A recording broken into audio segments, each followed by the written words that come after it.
অবসান মাতৃপক্ষের দেবীপক্ষের সূচনা এই সন্ধিক্ষণটা ভীষণ গুরুত্বপূর্ণ, যেটা আমরা বলি মহালয়া অমাবস্যা।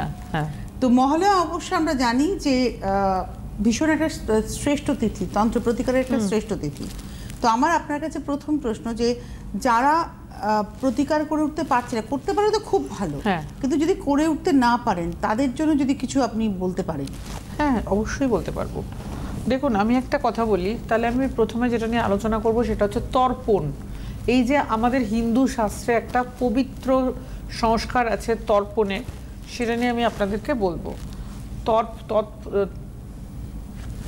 তর্পণের প্রয়োজন এবং তাৎপর্য দুটোই ব্যাখ্যা করব।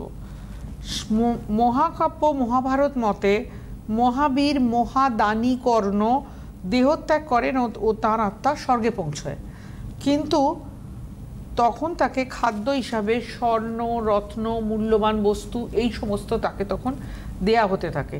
কর্ণ বিভ্রান্ত হন এবং তিনি যমরাজের কাছে তার সমস্যার কথা জানান।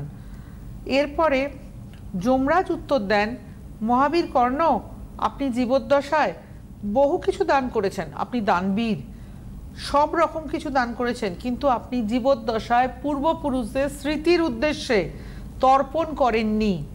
তর্পণ হচ্ছে এমন একটি প্রথা, মৃত্যুর পূর্ব মানে তর্পণ যারা করেন তাদের প্রসঙ্গে বলি যে মৃত্যুর ঠিক আগের এটা, তাতে একটি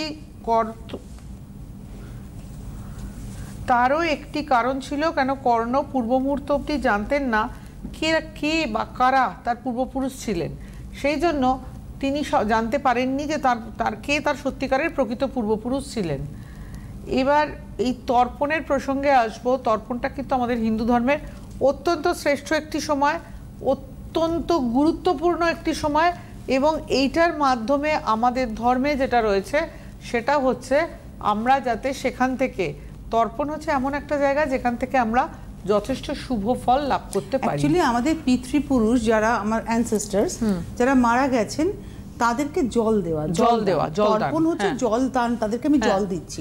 তো কর্ণ তো জল দেননি, তিনি জানতেন না যে তিনি তিনি তো পূর্বপুরুষ ছিলেন। তিনি যে কর্ণ যে কুন্তির গর্ভস্থ এবং তিনি যে সূর্যপুত্র তার সেটা জানা ছিল না, এবং তিনি জানতেন তিনি পালিত পুত্র, রাধিকা তাকে পালন করেছেন। তো যার ফলে তিনি কিন্তু জলটা দেননি, প্রচুর দান করেছেন, এমনকি তার কবচ কুণ্ডলও তিনি দান করে দিয়েছিলেন, কিন্তু তিনি জলটাই দান করেননি, যার ফলে তাকে আবার আসতে হয়েছিল 15 দিন। যমের থেকে, স্বর্গলোক থেকে তাকে আবার মর্তলোকে এসে 15 দিন থেকে তর্পণ করতে হয়েছিল। এই যে পিরিয়ডটা আমরা রয়েছি, যার জন্য তর্পণ কিন্তু বলা হয়, রাজশ্রী আমি যেটুকু পড়েছি, তর্পণ যে শুধুমাত্র মহালয়ার দিন করা যায় তা নয়, এই যে কত 7 তারিখ থেকে শুরু হয়েছে এবং চলবে যেটা সময়টা, এই সময় প্রতিদিনই করা যায়, সময়টা ধরেই করা যায়, একদমই তাই। তো এই সময়টা খুব গুরুত্বপূর্ণ, কারণ পিতৃপুরুষ আমরা দেখবেন বিভিন্ন অন্যান্য শাস্ত্রে আমরা অ্যাঞ্জেলের কথা জানি, যে অ্যাঞ্জেল অন্য শাস্ত্রে বলা হয় অ্যাঞ্জেল, বিভিন্ন তন্ত্রের তো বিভিন্ন রকমের পদ্ধতি রয়েছে। তো আমাদের ভারতীয় তন্ত্র যেটা সর্বশ্রেষ্ঠ তন্ত্র বলে মনে করা হয়, সেই তন্ত্রেও কিন্তু আমরা দেবদেবীর ঈশ্বরের কৃপা চাই। তো ঈশ্বর তো সরাসরি এসে আমাকে কৃপা দিতে পারে না, আমাদের পিতৃপুরুষের মাধ্যমে তারা আমাদেরকে কৃপা দান করেন, এবং আমার পিতৃপুরুষই কিন্তু আমার ওই অ্যাঞ্জেলের মতো কাজ করবে, এবং তাদেরকে যদি আমরা তৃপ্ত করতে পারি, আমাদের জীবনটা কিন্তু ঘুরে যেতে পারে। এটা একদম বাস্তব কথা।